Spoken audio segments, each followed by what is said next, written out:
Hello and welcome everyone. My name is Ben Bramwell. I'm an amateur singer and in past practice a licensed naturopathic physician. And if you're like me and learning to sing, one of the things that you've probably been told is that we need to, in order to get enough air into our thoracic cavity, we need to do what's called inflating the inner tube, right? And this makes sense. Our instrument is a wind instrument. We need to get enough air into our instrument that we can then release it in a controlled and hopefully musical way so that those vocal cords can approximate themselves and make music. It's one of the things that I've struggled with actually, and so as I've been learning,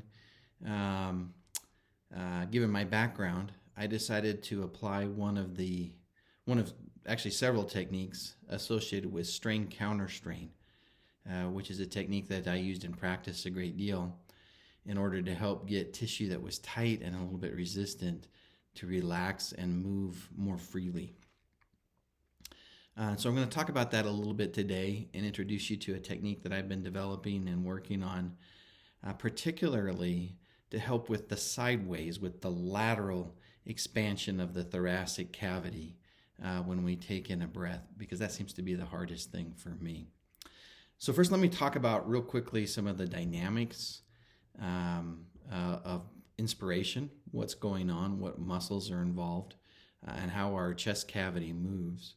I think that will be helpful. And then I'm going to give a real brief introduction to strain-counterstrain, and then I'm going to demonstrate the technique that I've been working on. Okay, so what happens when we breathe? The easiest thing is to put your hand on your chest and just feel what happens over your sternum as you take a breath in. Okay, you'll notice that your chest moves forward, right? And up a little bit. We liken that motion to the movement of the handle on a well pump, on an old manual well pump, where you lift that handle up and down like that as you inspire. That's the expansion of the thoracic cavity in front to back dimensions, or anterior to posterior dimension, okay? So that's the pump handle. In addition to that, we also have a sideways expansion of the thoracic cavity, which is a little bit harder to feel, but if you put your hands down on your side and breathe in, you can feel it. And that motion is likened to the movement of a handle on a bucket being elevated, okay? So real easy. That's basically what's going on. There are many muscles involved in how this works, right? Some of the most important that I'm going to talk about today are our friends called the external intercostal muscles. And these are muscles that live in between the spaces between your ribs. They run at an angle between those ribs, and depending on where they're situated throughout your rib cage, they're either going to help with that pump handle motion in the front, okay, or they're going to help with the lateral motion of your thoracic cavity, the bucket handle. And the technique that I'm going to apply of strain-counterstrain and some associated techniques that come along with it are going to be really focused on this lateral movement, because I'm finding that helps me inflate the inner tube better, and maybe it will for you as well. So real quick, strain-counterstrain, what are we talking about? This was a technique discovered by a gifted osteopathic physician actually in 1955, Dr. Lawrence Jones, when a patient came in with some pain, muscular pain, and the good doctor noticed that if he shortened up the muscle fibers, the fibers relaxed and the pain went away. And that is strain-counterstrain in a nutshell, which is to shorten up muscle fibers and actually associated fibers of connective tissue that surrounds the muscle. And when you shorten up fibers, put tissue in a position of ease, then tissue relaxes and pain is decreased. So that's the technique at its most basic level. Many of us were taught, I was taught in naturopathic medical school a long time ago now, to actually apply direct pressure with your fingers into those muscle fibers and connective tissue fibers in order to help them relax. And that helps quite a bit as well. And in the slides here that go along, you'll see some more detailed explanation of what's going on. There are little bits of organelles involved here in the muscles and in the tendons that are activated, and basically when they're helping us to find stability. They want to inhibit the stretch reflex. That's hard for us if we're trying to get things moving as quickly as possible. And it turns out that those organelles, called muscle spindles and Golgi tendons, are actually going to deactivate. They're going to relax as a result of strain-counterstrain. All right, another thing that we can do, and you'll see this in the technique that I do as well, is to have the muscles work against some resistance applied to them. And as a result of that, the muscle fibers will fatigue a little bit and they're going to relax much more effectively. Okay, so now with a review of the anatomy at work here and with an introduction to the strain-counterstrain technique basics, I'm going to delve into the technique I've been developing, which is to work on these external intercostal muscles, particularly on the lateral sides of our thoracic cavity. I'm going to give you a description of what I'm going to do, and then if you'll bear with me, I'm going to move the camera a little bit and give you a demonstration of how this technique is applied, how it works. And this is a challenge, right? Because the external intercostals are not huge muscles, and we don't often poke around in this area, right? So this is going to be new for a lot of people.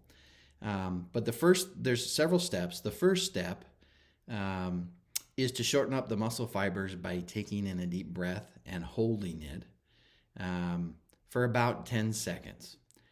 And while we do that, we're going to provide some active resistance against the active inspiration. So we're going to take a deep breath. Our thoracic cavity is going to want to expand, and I'm going to use my hands to gently, firmly, but not painfully resist that expansion of the thoracic cavity. I'm going to fatigue the muscles. Okay, that's really going to be step one. Then with that same big breath that I've taken in, over about the next 10 seconds or so, I'm going to slide my fingers into the intercostal spaces on the lateral side of my thoracic cavity, and I'm going to use at least half the length of my finger here. And I'm going to slide those into the ribs that can be most conveniently located for me. Probably going to be the spaces between about ribs 6 and 9. I'm going to apply a tissue pull. I'm going to reach into the tissue and pull forward, downward, and inward with a firm pressure. And I'm going to do that all while holding my breath for the second 10-second period. Okay? Really easy. And then the third part of this is I get to take a deep exhalation. I get to let all that air out, and I get to relax for a minute. So in order to give you a sense of how this works, I'm going to give you a demonstration of the whole technique.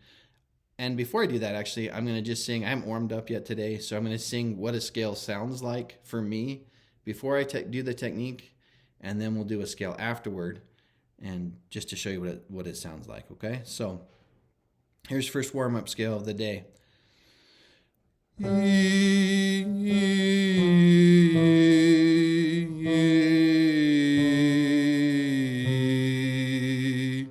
Okay? Now, if you'll bear with me, I'll move the camera a little bit. We'll do this technique, and then we'll do another little scale.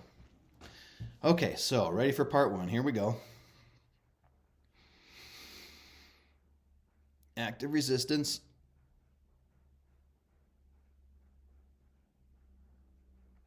Okay, now the muscle application.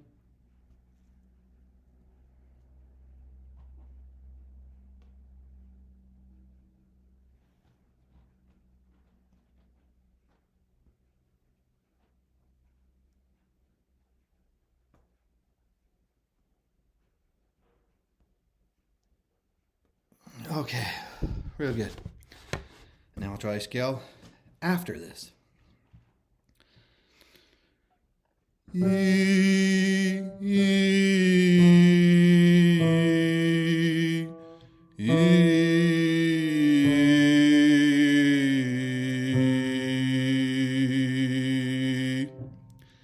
For me, this is an effective technique to expand, to facilitate that sideways expansion of the thoracic cavity.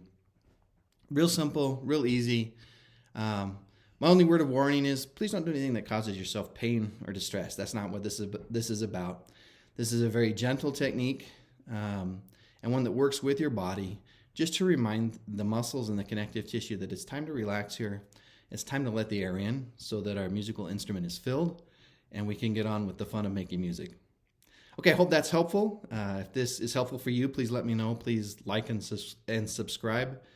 And, if we get if we get interest, there's some other aspects of strain-counterstrain related to other muscle groups that are involved in singing, and we might talk about those as well. But I hope this was helpful. And again, thank you for your time, and have a great day and great singing. Thank you. Bye.